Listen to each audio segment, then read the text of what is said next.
Hi, I'm Deb Harden with Clifford's Army Rescue, and of course Tammy Freeman is with me with Clifford's, and we are super excited today because we have a special guest today, and they have brought low-cost spay and neuter and some other things that we will talk about to Cleveland County. So we would like to welcome Dr. Reed Rollins. Hi, Deb. Thank you. We appreciate the opportunity. Well, thank you. So most people are referring it to as SNP. Sure. So I'm going to let you explain that a little bit and maybe tell everybody where you're at to start with, and then we can go from there. All right, Deb. So we are the Spay and Neuter Initiative of the Piedmont. We're located at 209 South DeKalb Street in Shelby, North Carolina. And we've been open since December, but we started the journey back in August. And the creation process actually started about 4 years ago when Dr. Hildebrand and I had a dream. We both worked at Gaston County. We worked in animal services over there. And we had a dream to take a low-cost spay and neuter clinic and a wellness clinic to a community that was in need. So here we are, and we definitely appreciate the opportunity. Yeah, that's awesome. I guess there was a process, but how did you come across Cleveland County as the one? Because we know we needed it by all means, but how did we get lucky? Yeah, that's right. Yeah, okay, Tammy. So the process started. We started working with the ASPCA. We're in a mentoring program with the ASPCA, and so through the process of that, we did some studies, some market studies, some geographic studies, and some ideas on where a need is, where a population is that has a shortage, maybe what they refer to as a veterinarian desert. Mm-hmm. And you guys were identified as needing some help. Yeah. There were a couple other cities. So Dr. Hildebrand and I came down. We visited the various cities. We liked Shelby. We liked the community. I think the biggest thing that spoke to our heart was how warm and how welcoming that Shelby was. Yeah, yeah. And you walk downtown, our place is close to downtown, and we really wanted a home feel. We're in an older house.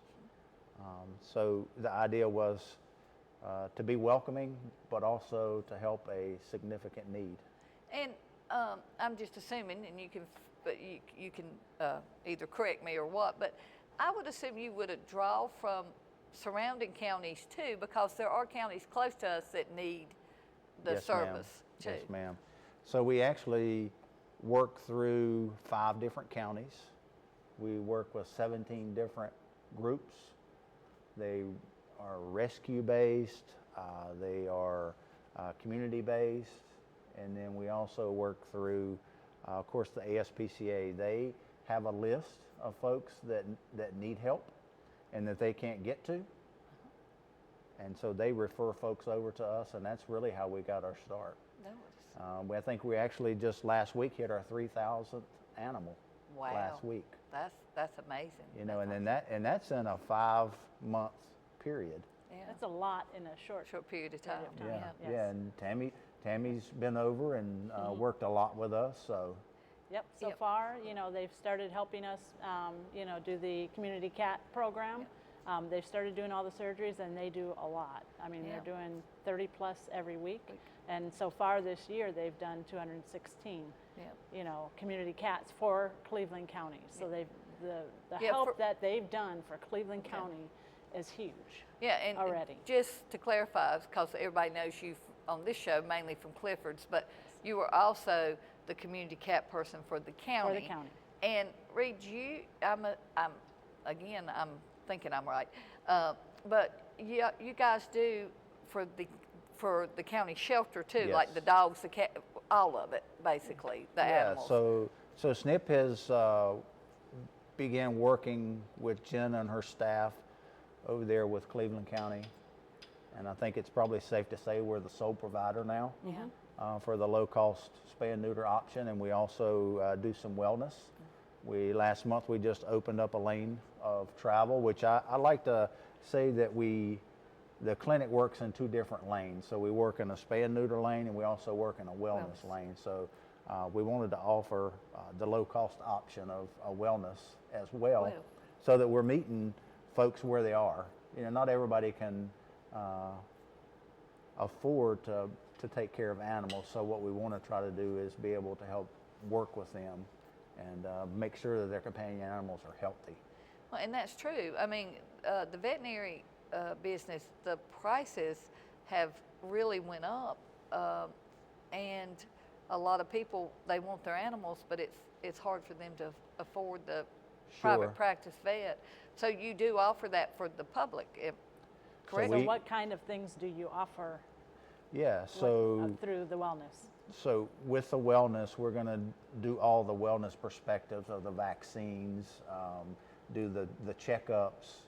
Heartworm tests. Yeah, the heartworm test. If it's going to be an animal that's sick, Dr. Hildebrand will refer that out, because Yeah. some animals, if they're like in like kidney failure or something, they're going to need some really significant continued care, and they're going to have to go to another practitioner to help work Yeah. through some of that. But somebody that may have an ear infection, or somebody that needs a vaccine update, Yeah. needs some Kind of tests. basic Yeah, stuff. the basic stuff. Yeah.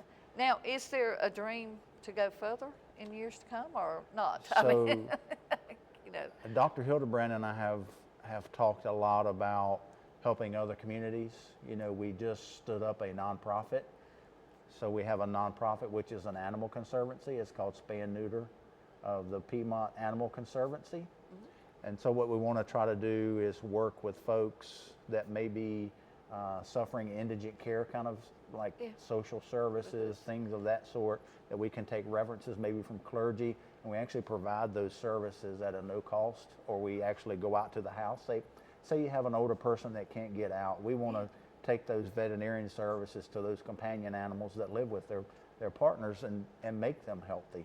Yeah. So that really is the next growth pattern for us. yeah. And we actually service the Cleveland County as a community, much like sort of an in-home health care setting. But for animals, basically. But for animals, yes. Yeah. That is. And the person's in home, and the animals get the help they need. So Dr. Hildebrand's complete dream as a child was to have a veterinarian clinic, and she fell in love with doing spay and neuter. But as you and I have talked about, and Tammy's heard, I've been a public servant for 28 years, soon to be a retired police officer. And my whole goal in life is to give back more than I take. And so my dream through this is to help those folks, in a setting where they may not be able to come into a clinic, and we can provide that care in home. There's also encampments. There's folks that have animals that live in tents, and I think we need to take that care to those folks and be able to help service them, because they still have a companion animal, and that They still need care. that animal deserves to be healthy, right? Yep. And people, we get attached to our animals. And I know of a couple places in the county right now where people are, as people would call, homeless and living in tents or whatnot. And there's one lady that has a kennel set up with her tent for her dog, and Exactly. so when she's not there, she has a place to put the dog. But they wouldn't have a way to get help if it weren't for something like this. So Yeah, and so a lot of people will ask, we're in the first month of this, and a lot of people are going to ask, hey, what does that business model look like? Well, what it looks like is, hey, we have a vet that's mobile. Yeah. We have a vet tech that's mobile, that they both travel in a van, and they may have an assistant, so they're able to actually work out of a mobile unit. And how will people get referred to? So the referrals, as we start the program, we would like to work through clergy. We would like to work through rescues like you guys, through Clifford's Army. And then we'd also like to work through some of the county departments, like Department of Social Services, the health department, things of that sort. Because a big part of this, of animal wellness, is helping control some of the disease factors, that animals unfortunately may track to their partners or companions, kind of thing. Exactly. And the clergy is a very good place, because they do go out to a lot of these tent cities and places to help provide food and all, and that's So they'd be able to identify the need. where for the ones that have animals that need something, and just being in rescue, I can think of several cases where people's dogs got sick and they had no money. They were living homeless basically, and had no way to get their animals fixed. Well, you know? a prime example of that to the community out there, to the folks that are watching us, are folks that don't have the financial means. They want to take care of their animals, but yet they fall into a situation where their animal becomes sick or the animal has an issue, and they're not able to pay for it, and it continues into a situation where it may come to the notice of Animal Services. And Animal Services starts down the program of they have to do an investigation. They have to do what's right. You work through those things, and through my 28 years of law enforcement, we see sometimes where folks get in a bad situation. It could have been prevented if someone would have helped them, like what we're trying to do with the Conservancy. Step in and it not go into the idea of being animal cruelty or animal abuse. And most of the time, 9 times out of 10, we've worked with these folks and they end up getting in trouble. That wasn't their intent. They just didn't know how to stop it. And I think Tammy, you and I talked about, she showed me a picture earlier of a porch with about 15, 16 different cats on it. And these folks are saying, hey, can I get some help? Yeah. How do I stop this? And we hear it all the time. We hear that, we don't have enough money to get the dog spayed, or we don't have enough money to get the cat spayed. And so, that's where the county. And it is, and people are kind-hearted when they start out. I mean, here comes a stray cat, so you feed it, and before you know it, here comes 5 more. One's had babies, and it multiplies so quick, and then they're like at a loss at how to stop the madness. I guess that's the only way I know to do it, of the reproductions, because cats reproduce so much. So in the end, you get into the food. Can they afford the food? Every time we do a free food drive, we run out. And I think, I will tell this story right quick. We had an event this weekend, and we'd done a half and half for several months. And the half that went to the person drawn was a little over $2,000, and it was a person that had come to our food drive and scrambled up $5 to buy a ticket. And I thought, well, now you'll have a little money to help the animals you had. So that was kind of, I thought, good that person won. That's why you do it, right? Yeah, exactly. Yeah. So it'd be very helpful. And I'm going to go back just a little bit, because you were talking about your career with animals and all, and working in Gaston. Would you like to tell the people sort of what you did in Gaston County? Yeah, so currently I work with the Gaston County Police Department. I spent the better part of 7 years with Animal Services, where I work with the enforcement side of animal care and enforcement, and I also work with the shelter operations of animal care and enforcement. I got to know and understand the special needs of animals and the folks that try to care for them, but then also for the staff that works at these facilities, how much care they have. And they don't do it for the money. They do it for the passion, just like we are doing. I mean, we do this for our passion. I mean, we really care for animals. So, out of 28 years of law enforcement, I think those 7 years probably gave the most to me. They were some of the most difficult times due to the stress and the amount of work, but it actually gave back to me as a person more than some of the other units that I was able to work in and fortunate to work in and help that community. The thing you see is you see a lot of good in Animal Services, but then you also have to understand that there's some folks that have to be held accountable for it, whether it be the animal fighting, whether it be the folks that deliberately abuse animals. So, some of that weighs on you very heavily. But it also makes me more passionate now that as I retire and I start working in the clinic and start working in the Conservancy. And it's called a Conservancy for a reason, is because, hey, we're trying to conserve these animals, their life, their lifestyle, the wellness, all those kind of things. So, the 7 years that I worked there made me very aware of the work that you guys do. Yeah, let's hold that thought for 1 minute, because we got to take a short break. Tammy's telling me it's a break. I know, she's our break person. She's always watching the clock, and I'm terrible. But we'll be right back, and we'll continue this conversation. Thank you.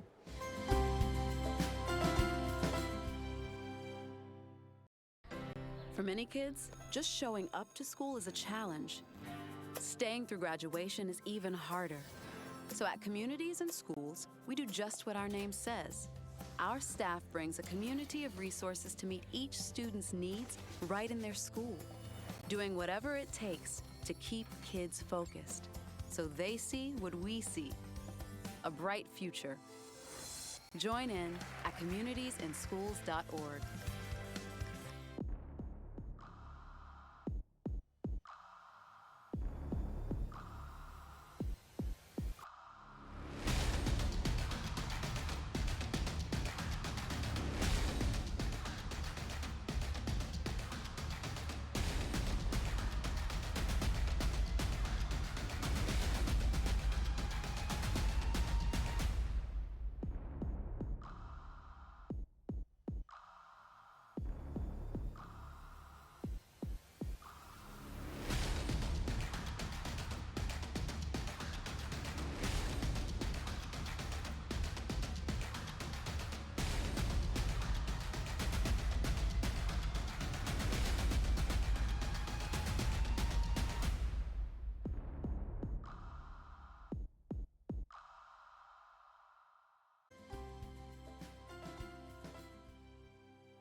Welcome back to the second half of For Your Information.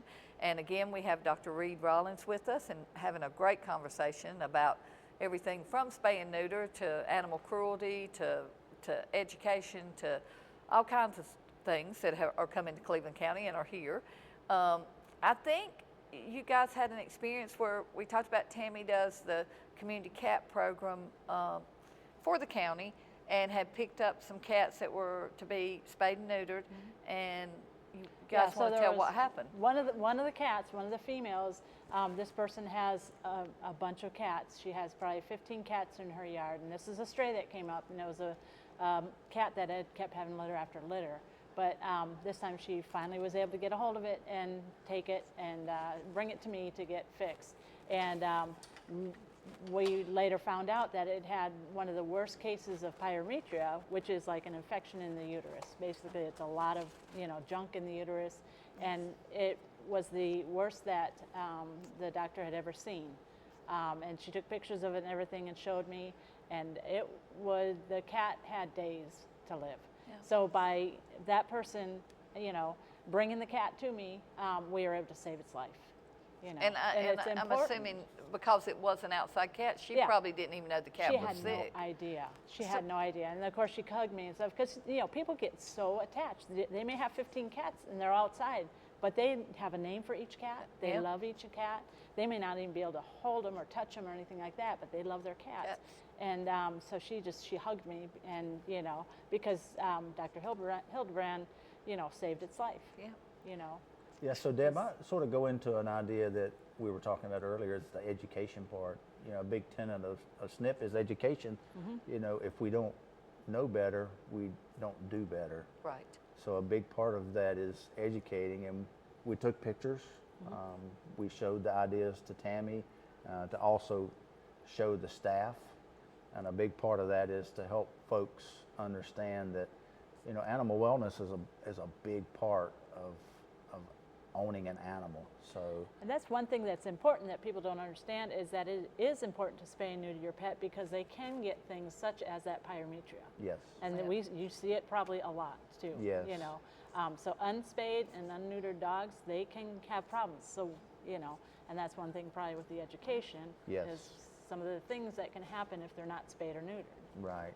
And I think we talked a little bit earlier that somebody brings in 2 cats, 3 cats.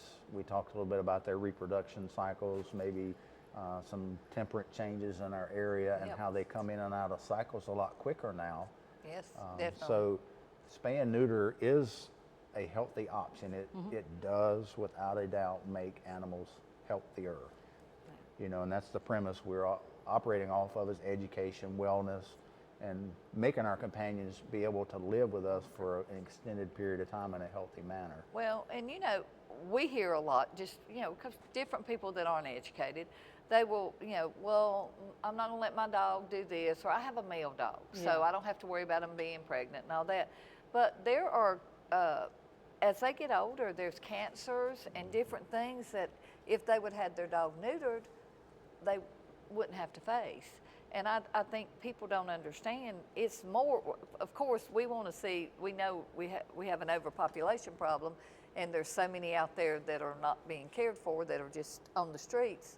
But the other part of that is, if you have an animal, you want it, like you said, to be healthy and to spend many years as you can have with the dog or cat, and spaying and neutering can help that by a long shot. So you brought up a really poignant idea, overpopulation.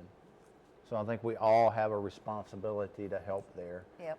And it goes not only with the animal owner, it goes with the community, it goes with the service providers, the animal service folks. Yep. They deal with that daily. The police, they deal with that daily. Department of Social Services, Department of Health, it affects all of us. them. And where does that come into play? Animal overpopulation really affects our taxes, and our tax rate. You know, animal bites, animal accidents, all those things. And the simple process of a spay and neuter helps that. You know, Tammy and I were talking about, again, going back to the idea that, you know, there's a family that brings in 3 cats. And, well, they turn in from 3 cats to 12 cats. Yep. And if they're unaltered, that's going to turn into 30 cats. Exactly. And that's when Tammy gets the phone call of, hey, I've got a problem. Yeah. This is out of control.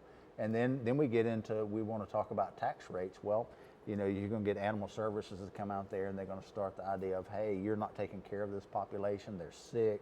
They're disease ridden. And then you start talking about, oh, somebody's run over this animal, and then they had an accident, had a vehicle accident. Yep, Or we exactly. go out there and animal services comes in and says, hey, well, we've had an animal bite. This animal didn't have a rabies shot, so now we're going to have to quarantine some areas here for possible rabies exposure. Yep, And exactly. so it spins up really quickly when really, as responsible citizens, we spay and neuter, we get those wellness aspects covered, and I think we're better off. Yeah. And it, you know, studies do show, and sorry I didn't mean to Go ahead, interrupt, that's but fine, yeah. but studies do show that we do those proactive measures, and it does help. Yeah. But it doesn't happen overnight. It's going to take 3 or 4 years, 5 years. If you go back and look, the populations will moderate in the area of about 4 years once that low-cost spay and neuter clinic comes in the community. So we're looking at about a 4-year window. Yeah. But it does give people options here. I mean, even we did something years ago. It was not long after we started, because we knew the importance of spay and neuter. But we talked to Gaston at the time, low cost, and said, you know, we're going to purchase like 5 spay and neuters for Christmas, and we're going to do a drawing, and we're going to give it to somebody that cannot afford it. And all these people had to do was show up at the mall for us to pick them up. We were going to take them, bring them back. One person showed up, that 1 out of the 5. And so I think the education part is it, because I think it wasn't important enough for them to show up, even though it was going to be free. So the more we can educate people to The importance of the spay and neuter. the importance for their health and the importance for the overpopulation. But you hear people talk about, oh, there's a cat colony here, and oh, where's all those cats from? Well, we have to be proactive to fix these problems, and it takes the whole community to be proactive, along with, you know, now we're blessed to have a spay neuter clinic here, which is Sure. going to really, I think, make a huge difference. Well, Deb, you know, you talked a little bit about different aspects of people. It takes all of us. You know, a lot of times they say it takes a village Yeah. to raise a child. Well, it's going to take We a village. we say it takes an army. There you go. Well, it's going to take an army for us Yeah. to work through this. Yeah. It didn't happen overnight, That's you know, right. and it's just going to be a process. And again, we go back to, folks, if we know better, we can do better. Right. And it's just as simple as reaching out, humankind, you know, helping the next person up. Yeah. And I think people getting more and more aware that you're here, I think it's going to help a lot. So process-wise, if I'm an individual and I'm sitting home watching this and I go, oh, well, I'd like to get my dog spayed, what do I do? Yeah, good point. You can either call us at the clinic. It's 704-600-6100, or you can go online. We've got a website set up where you can do the You can schedule it yeah, online, correct? yeah, you can schedule and do everything electronically. Some folks prefer to call, so we'll take those calls So as you do well. that. And come see us. You can stop by in person. We're open Monday through Thursday. Our clinic is Monday through Thursday from 7 to 5. So we typically do check-ins around 7:30. We do check-outs about 4. We try to keep it as simple and as efficient because we know everybody's busy. We will do pickups and drop-offs on the curbside. And And do just- you have to have an appointment for the wellness visits?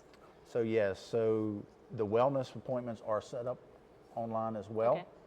But you can call in for their wellness checkups or come in person. And come in person? All the pricing is online. Okay. And again, we, as a clinic, we're going to meet folks where they are in life Yep. through our partners, through the clinic as far as the pricing. And a lot of people say, hey, how are you able to do those different price points? Well, Dr. Hildebrand and I have made a professional decision to meet people where they are Yeah, so that, that's awesome. so that they can get the help That they need. that they need. And we'll make those sacrifices, whether it's through us personally, it's through the help of the partners, those kind of things. Yeah, that's awesome. And I like that you do have options only because, like where they can call or whatever, and it's not just online. We're notorious for having all our applications and I'm online, and I do get calls all the time. There are still people that are not online, and there's still people that struggle with that. So they still have another they've got a phone option or a walk-in option to talk to you and see what all that can be done. And a lot of people get a lot of that feedback by coming and seeing us in person. They want to see the product. They want to see the environment that they're going to work in. Yeah. Dr. Hildebrand and I have a nice clinic. We spend a lot of time with decorations. She keeps it nice, so when you walk in, it smells nice. It's a friendly environment. One of the tenets of our business principle is customer service. Yep. Yeah, that You call- definitely. Yeah. It's Good. such a friendly staff. Yeah. When you go Yeah. in there, everybody's saying that who meets them. Yeah, You and know, I I've went seen on the tour with you, and I did know Dr. Hildebrand from before, but she's always one of the most nicest people you can meet, and she's very professional and very good at what she does. And great with the dogs. And Really great with the everybody dogs. was super, and it's a very cats. nice place. And we're about to run out of time, but last minute, I have not introduced our guest from the four-legged friend. This is one of Clifford's dogs that is up for adoption. This is Jethro. We think he might have some Linenberger in him with something else. We're not real sure, but he's about 138 pounds. I was going to say, he's just a little small. Just a small, Small personality, just yeah. a small. And he is up for adoption. And with that, we're going to wrap it up, and we're going to thank you, Reed, Thank for you, coming guys. and joining us. We really appreciate it, and we know we've got great things to come with SNP. Thanks, Deb. Yeah, Thanks, thank you. Tammy. Thank you, guys.